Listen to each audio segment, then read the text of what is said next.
नमस्कार महाराष्ट्र, मी आहे सम्राट आणि आपण आहात आपल्या चावडीवर। विधानसभेचा निकाल लागलेल्या दिवसापासून एकनाथ शिंदे प्रत्येक वेळेस बॅकफुटवर जाताना दिसत आहेत। एकनाथ शिंदे निकाल लागल्यानंतर काही दिवस गावाकडे होते। सर्व राज्याचे लक्ष त्यांच्या प्रत्येक कृतीकडे होते।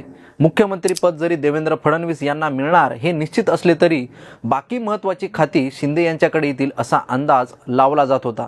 परंतु शिंदे यांना म्हणावे तसे महत्त्व भाजपने दिले नाही असेच म्हणावे लागेल, कारण उपमुख्यमंत्री एकनाथ शिंदे यांना गृह खाते हवे होते। त्यासाठी ते आडून देखील बसले होते। मंत्रिमंडळाचा विस्तार करताना भाजपचा वर्चस्व राहिला आहे। भाजपचे 19, शिवसेनेचे 11 आणि राष्ट्रवादी काँग्रेसच्या 9 मंत्र्यांनी शपथ घेतली, तर त्याबरोबरच 6 जणांनी राज्यमंत्री पदाची देखील शपथ घेतली। यामध्ये भाजपच्या 3, शिवसेनेच्या 2 आणि राष्ट्रवादी काँग्रेसच्या 1 मंत्र्याला राज्यमंत्रीपद देण्यात आलं। शनिवारी भाजपने अधिवेशन संपताच खातेवाटप केले। अधिवेशन संपल्यानंतर घेतलेल्या पत्रकार परिषदेत पत्रकारांनी खातेवाटपाबाबत विचारलेल्या प्रश्नाला फडणवीस यांनी योग्य उत्तर देत आज रात्री किंवा उद्या सकाळी खातेवाटप करू असे ठामपणे सांगितले। त्यानंतर त्यांनी अवघ्या काही तासातच खातेवाटप जाहीर केले। यामुळे रुसवा फुगवा निघाला का असा प्रश्न विचारण्यात येत आहे। देवेंद्र फडणवीस सरकारच्या मंत्र्यांच्या शपथविधीच्या 8 दिवसानंतर अखेर खातेवाटप जाहीर झाले आहे। हिवाळी अधिवेशनाच्या शेवटच्या दिवशी सर्व 33 कॅबिनेट आणि 6 राज्यमंत्र्यांना खातेवाटप झाले।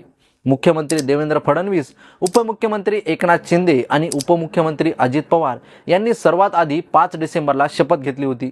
त्यानंतर 15 डिसेंबरला 39 आमदारांनी मंत्रिपदाची शपथ घेतली, मात्र त्यांचे खातेवाटप झाले नव्हते। त्यामुळे विरोधक दररोज टीका करत होते। अखेर शनिवारी रात्री खातेवाटप झाल्याने या शपथ घेतलेल्या मंत्र्यांना अधिकृत मंत्रालय मिळाले आहेत। अपेक्षेप्रमाणे गृह मंत्रालय देवेंद्र फडणवीस यांनी स्वतःकडे ठेवले आहे।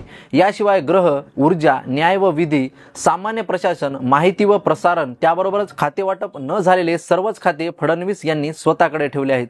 तर नगरविकास मंत्रालय एकनाथ शिंदे यांच्याकडे आहे। याशिवाय ग्रामविकास मंत्रालय, गृहनिर्माण, सार्वजनिक बांधकाम विभाग ही खाती एकनाथ शिंदे यांना मिळाली आहेत, पण त्यांना गृहमंत्री पद मिळू शकले नाही। गृहमंत्री पदावरून ते बॅकफुटवर गेलेले दिसत आहेत। शिंदे आणि अजित पवार यांची तुलना जर का आपण केली तर लोकसभेला अजितदादांचा परफॉर्मन्स खूपच कमी राहिला होता। या उलट शिंदे यांचा परफॉर्मन्स बराच चांगला होता। विधानसभा निवडणुकीमध्ये अजितदादा यांचे काय होणार हा सर्वांपुढे प्रश्न उभा होता, परंतु भाजप आणि शिवसेनेच्या साथीने त्यांनी स्वतःचे राजकीय महत्त्व वाढवले। विधानसभेमध्ये त्यांचा स्ट्राईक रेट ही चांगला राहिला। त्यांना अर्थमंत्रालय हवं होतं, त्यासाठी त्यांनी दिल्ली गाठून अमित शहा यांची भेट घेतली व या भेटीचा त्यांना फायदा होताना दिसत आहे। अर्थमंत्रालय आणि राज्य उत्पादन शुल्क ही खाती अजित पवार यांच्याकडेच राहिली आहेत।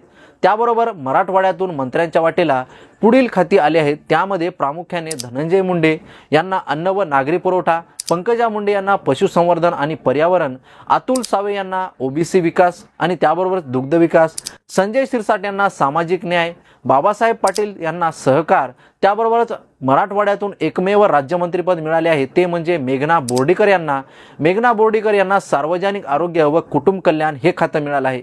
येणाऱ्या काळामध्ये या मंत्रिपदावरून काय घडामोडी घडू शकतात आपण याच्यावर विशेष लक्ष देऊन आहोतच। एकंदरीत शिंदे गट आणि अजित पवार गट यामध्ये काय फरक होणार आहे हे देखील आपण येणाऱ्या काळामध्ये बघूया। भेटूया पुढच्या वेळेस आपल्या चावडीवर। तुम्ही अद्यापही आपल्या चॅनलला जर सबस्क्राईब केलं नसेल तर चॅनलला सबस्क्राईब करून घ्या आणि व्हिडिओ आवडल्यास व्हिडिओला लाईक करायला विसरू नका। धन्यवाद।